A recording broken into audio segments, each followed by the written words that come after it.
দর্শক, মানুষ কতটা বুদ্ধি খাটিয়ে কাজকর্ম করে দেখলে অবাক হতে হয়। দেয়ালে ছবি আঁকিয়েছে আর ফুলের গাছটা দিয়েছে মাথার উপরে খোপ আর ফুল হিসেবে, কি চমৎকার। এরপরে দেখুন ডিম সেদ্ধ করছে, কি চমৎকার বুদ্ধিতে।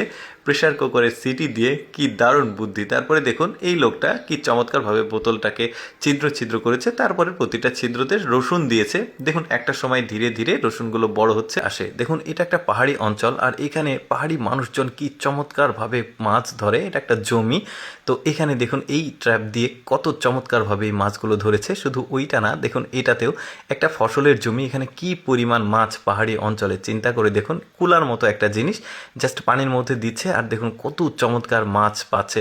এরকম আরও দৃশ্য দেখাবো মাছ ধরার। যেমন জাল এই পানিতে ফেলেছে, দেখুন মাছ তুলতেই পারবে না, এত পরিমাণ মাছ এই জালে সে পাবে। এই যে দেখুন জালটা পুরোপুরি ভরে গেছে, দেখতে বেশ চমৎকার লাগছে। এই ধরনের কিন্তু আরও কিছু দৃশ্য আপনাদেরকে দেখাবো মাছ ধরার। যেমন এটা একটা পাহাড়ি অঞ্চল আর ও একটা খাঁচা তৈরি করেছে লোকটা। এই খাঁচাটা ঝর্ণার ভেতরে দেওয়া ছিল, মানে ভেতরে খাবার দেওয়া ছিল। ওই খাবার খাওয়ার জন্যই খাঁচার মধ্যে মাছ ঢুকেছে। দেখুন পাহাড়ি মাছগুলো দেখতে কি চমৎকার, অনেকটা ট্যাংরা মাছের মতো মনে হচ্ছে। তারপরে পাহাড়ি অঞ্চলে কিছু কিছু ঝর্ণার পাশে কিন্তু বড় বড় গর্ত থাকে। যখন পানি বেশি থাকে ওই গর্তের মধ্যে মাছগুলো গিয়ে আশ্রয় নেয়। যখন পানিটা চলে যায় তখন মাছগুলো আটকা পড়ে যায়, আর পাহাড়ি অঞ্চলের মানুষ তখন গিয়ে কিন্তু বিভিন্ন পদ্ধতিতে পানি শুকিয়ে এই নেট দিয়ে এই মাছগুলো তুলে নিয়ে আসে।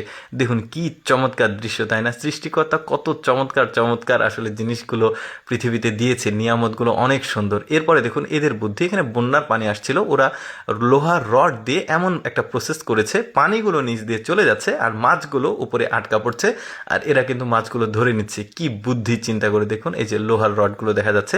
তারপরে এটাও একটা পাহাড়ি অঞ্চল। এই লোকটা দৌড়ে গিয়ে এখানে পাহাড়ি অঞ্চলের একটা খালের মতো আছে, এখানে স্রোত যাচ্ছিল আর এই লোকটা ওই স্রোতে গিয়ে দেখুন মাছ ধরছে। কি পরিমাণ মাছ, আসলে লোকটা বুঝে উঠতে পারছে না আসলে কিভাবে সে মাছগুলো তুলে নিবে। দেখুন এই যে ড্যামের মতো একটা জায়গায় স্রোত আসছিল, আর এই পাহাড়ি অঞ্চলে কিন্তু প্রচুর মাছ পাওয়া যায়। ওই ড্যাম থেকে দেখুন পানির স্রোত আসছে আর এখানে কি চমৎকারভাবে মাছ ধরছে ওরা। তারপরে দেখুন এই লোকটা দৌড়ে যাচ্ছে, এখানেও বন্যার পানি এসেছে। তো এখানে সম্ভবত বড় ব্রিজ আছে, ওই ব্রিজের এখানে পানির স্রোতে মাছগুলো এসে এখানে জমা হয়েছে। দেখুন এই ছোট্ট একটা জালে কি পরিমাণ মাছ ওঠে, দেখতে কিন্তু বেশ চমৎকার লাগছে। আসলে মাছ ধরার দৃশ্য কিন্তু অনেকেই পছন্দ করে। আমি তো বিভিন্ন রকম ভিডিও দিই, তো অনেক মানুষ আছে এক একজন এক এক রকম ভিডিও দেখতে পছন্দ করে। তো সবার জন্যই আসলে আমার এই প্রচেষ্টাগুলো।